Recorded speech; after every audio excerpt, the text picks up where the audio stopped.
Hello, কেমন আছেন সবাই? পায়েল ওয়ার্ল্ডের আরেকটি ব্লগে আপনাদের সকলকে স্বাগত জানাই।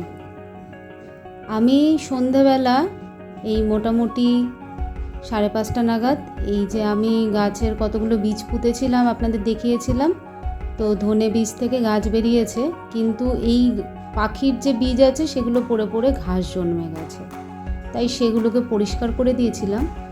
10 দিন বাদে গাছগুলো তোলার মতো হয়েছে, বেশ বড় বড় হয়েছে। আর আজকে হচ্ছে বুধবার সকাল। প্লিজ আপনারা যদি আমার ভিডিও ভালো লাগে অবশ্যই একটা লাইক আর সাবস্ক্রাইব করে দেবেন। আজকে বিকেলবেলা মায়ের আসার কথা আছে, আর আমি বলেছিলাম আপনাদের যে আমি চিকেন পকোড়াটা তার সাথে চিকেনের হাক্কা নুডলসটা দেখাবো। একটি মাত্র লাল শাকের ডাঁটি আপনাদের দেখালাম না, ওটা থেকে বীজ পড়ে আবার কিছু কিছু বেশ চারা চারা গাছ গছিয়েছে, জানেন তো।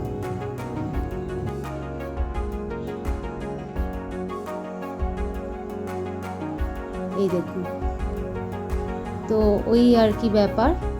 তাই কিছু আমার যেটুকু দরকার আমি তুলে নিয়ে চলে যাচ্ছি।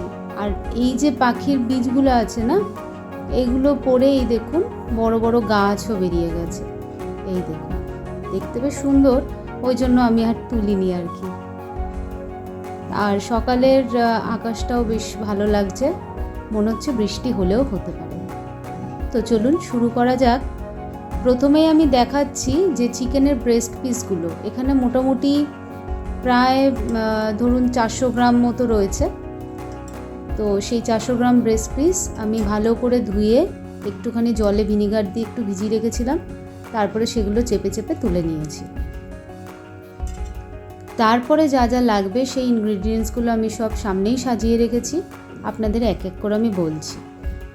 জাস্ট একটা ডিম দিয়েছি, এই দেখুন একটা ডিম দিলাম।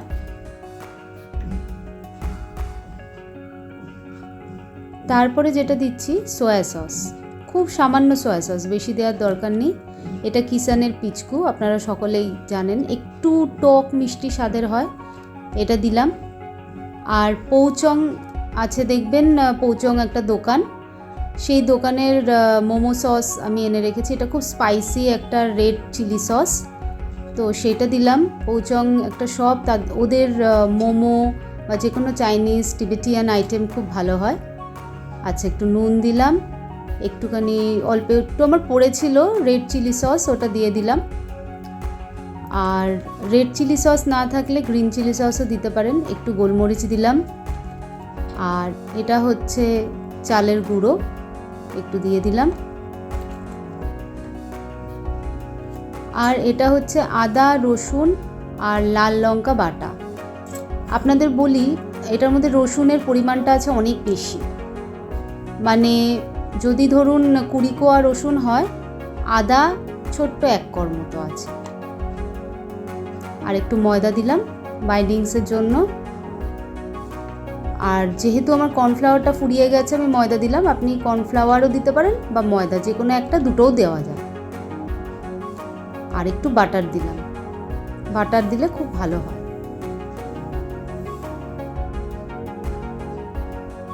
এবার সমস্ত কিছু খুব সুন্দরভাবে হাত দিয়ে মিশিয়ে নেব। আর একটু দেব মেয়োনেজ,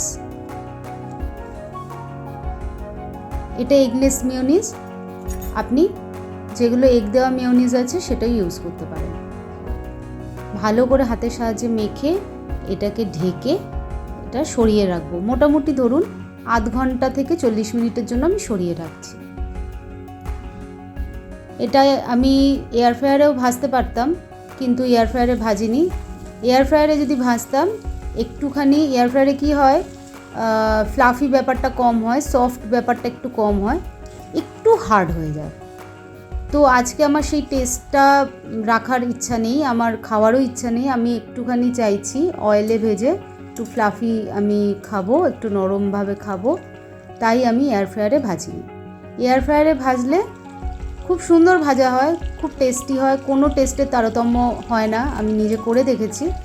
কিন্তু আজকে আমার অয়েলেই ফ্রাই করে খেতে ইচ্ছা করলো, তাই আমি অয়েলেই ফ্রাই করলাম।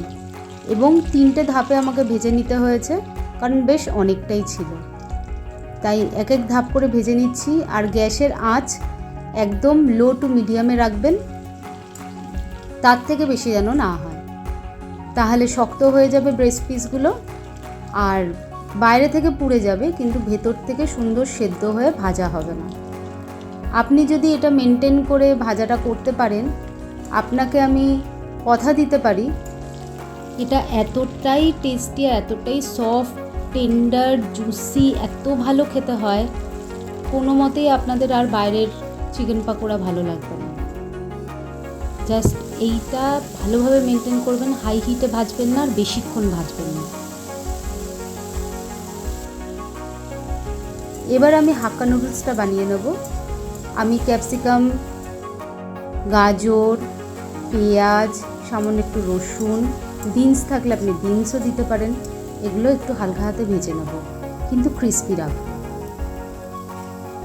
এদিকে চিকেনের যে আমি ফ্রাই করেছিলাম সেগুলো ছোট ছোট টুকরো করে নেব। এই যে কাটছি আপনি নিশ্চয়ই বুঝতেই পারছেন, মানে যদি এটা শক্ত হতো তাহলে এরকম ছাড়িয়ে যেত না, মানে এতটাই সফট আর প্রচণ্ড গরম, ওই জন্য আর কি হাতে লাগছে। তো এগুলো কেটে নিয়েছি, এটা চাউমিনের মধ্যে আমি দিয়ে দেবো।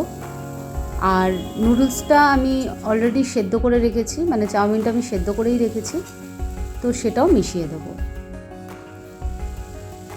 একটু সয়া সস দেব, একটু টমেটো সস দেব, আর আপনারা আপনাদের স্বাদের মতো একটু নুন আর চিনিও দিয়ে দেবেন। এটা আমার ভিডিওতে দেখানো হয়নি। আর যে ফ্রাইগুলো বেঁচে গেছিলো সেটা আমি রেখে দিলাম। তাহলে আপনারা সকলে ভালো থাকবেন, খুব সুস্থ থাকবেন। দেখা হবে পরের একটি ব্লগে।